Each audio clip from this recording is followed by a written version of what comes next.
Good day, everyone. Welcome to Aaron's Show. In today's episode, we are going to talk about how important our wildlife resources are, and not how it affects our life, and why we should take care of it and protect it. And in 2001, a law was implemented and act providing for the conservation and protection of wildlife resources and their habitat, appropriating funds. Therefore, for other purposes, which is the Republic Act of 9147. So, to further explain this to you, let us welcome Ms. Joshua Cochoco and Rochelle Rebote. Hi, good afternoon, everyone. I'm Joshua Shazanego Choco. Good day, everyone. I'm Rochelle May Ribote. So, welcome Ms. Joshua and Rochelle. Now we are going to talk about a law that is to protect our wildlife resources, which is the RA 9147. Can someone explain what is this law about? The Philippines joined and ratified the cities in 1981. As a party to the said convention, the Philippine government has the obligation, among others, to adapt its own national laws applying the provisions of the cities, such as prohibiting the trade of wildlife in violation of the convention, imposing penalties for violation, and confiscating illegally traded specimens. In fulfillment of this obligation, Republic Act Number 9147 or the Wildlife Resources Convention and Protection Act was passed into the law in 2001. Interesting. So, when did this law happen and what are the objectives of this law? Republic Act Number 9147 is a measure that provided the necessary environmental policy enabling Philippine government to manage and conserve the wildlife resources of the country comprehensively.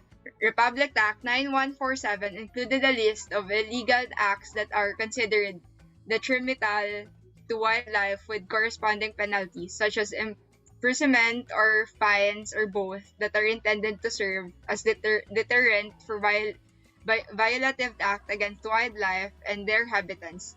In summary, Republic Act Number 9147 provided the support mechanism and facilities for wildlife management and wildlife policy implementation. Great. So, how far this law can go? The provisions of this act shall be enforceable for all wildlife species found in all areas of the country, including protected areas under Republic Act Number 7586, otherwise known as the National Integrated Protected Area System Act, and critical habitats.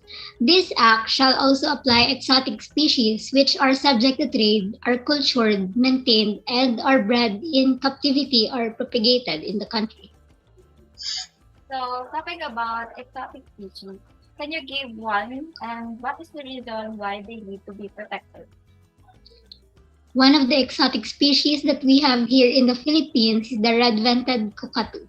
The red-vented cockatoo is also known as the Philippine cockatoo, and it is a critically endangered species of cockatoo that is endemic to the Philippines, though pressured by various environmental degradation and illegal pet trades. The population of the Philippine cockatoo is somehow growing owing to Katala organization. The species has suffered an extremely rapid population decline mainly due to poaching and extensive loss of its lowland habitats in the late 1980s. The IUCN Red List has assessed this bird as critically endangered with an estimate of 430 to 750 mature individuals.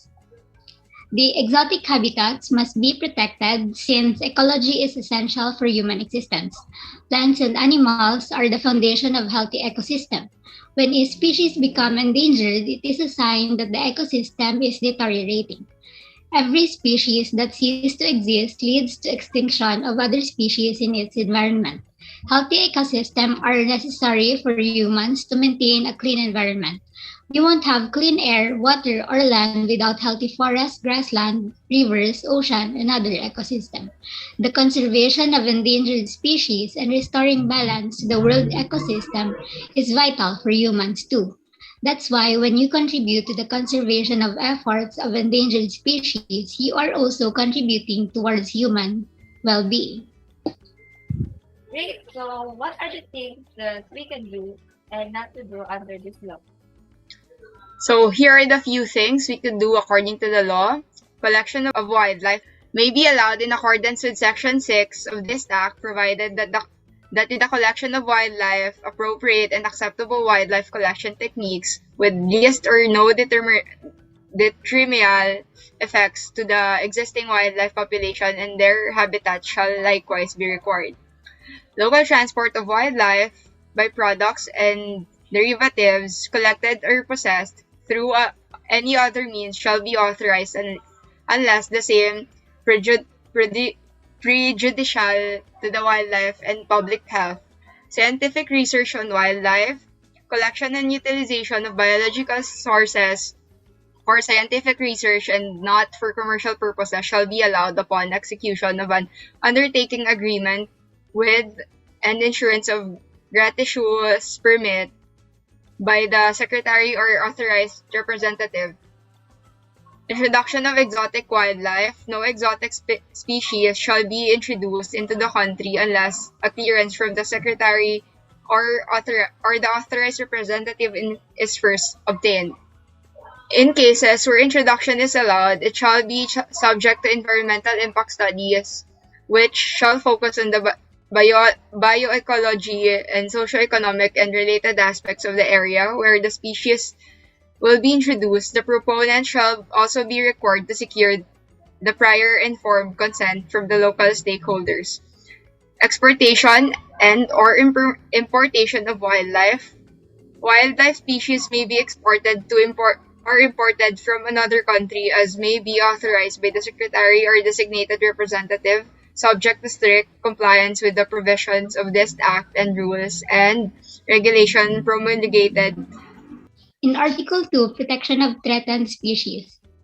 Section 22, Determination of Threatened Species. The Secretary shall determine whether any wildlife species is threatened and classify the same as critically endangered, vulnerable, and other accepted categories based on the best scientific data and with due regard to internationally accepted criteria, including but not limited to the following: present or threatened destruction, overutilization for commercial, recreational, scientific, or educational purposes, inadequacy of existing regulatory mechanism, and other natural or man-made factors affecting the existence of wildlife.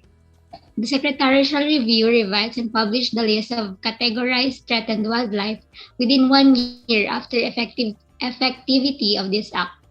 Thereafter, the list shall be updated regularly or as need arises, provided that the species listed as threatened shall not be removed therefrom within 3 years following its initial listing. Section 24, Conservation, Breeding, or Propagation of Threatened Species. Conservation, breeding, or propagation of threatened species shall be encouraged in order to enhance its population in its natural habitat. It shall be done simultaneously with the rehabilitation and/or protection of the habitat where the captive bred or propagated species shall be released to introduce or stock. Commercial breeding or propagation of threatened species may be allowed provided that the following minimum requirements are met by the application to it: proven effective breeding and captive management techniques of the species, and commitment to undertake commercial breeding in accordance with Section 17 of this Act simultaneous with conservation breeding. All designated critical habitats shall be protected in coordination with the local government units and other concerned groups from any form of exploitation or destruction which may be detrimental to the survival of the threatened species dependent therein. For such purpose, the Secretary may acquire by purchase, donation, or expropriation lands or interest therein, including the acquisition of usufruct, establishment of easements, or other undertaking appropriate in protecting the critical habitat. Chapter 4, Illegal Acts, Section 27.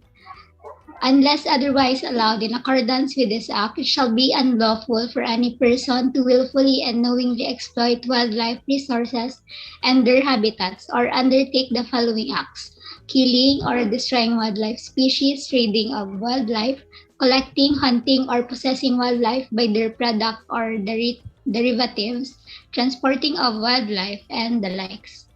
Chapter 5, Fines and Penalties, Section 28.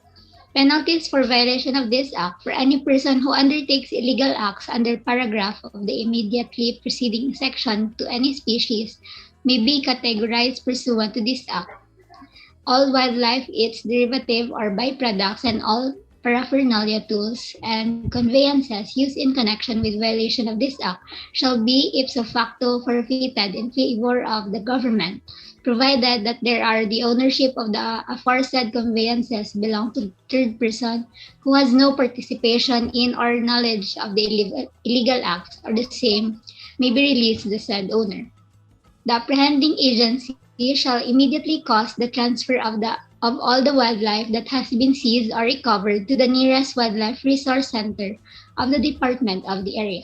If the offender is an alien, he shall be deported after services and payment of fines without any other proceedings. That's all. Thank you.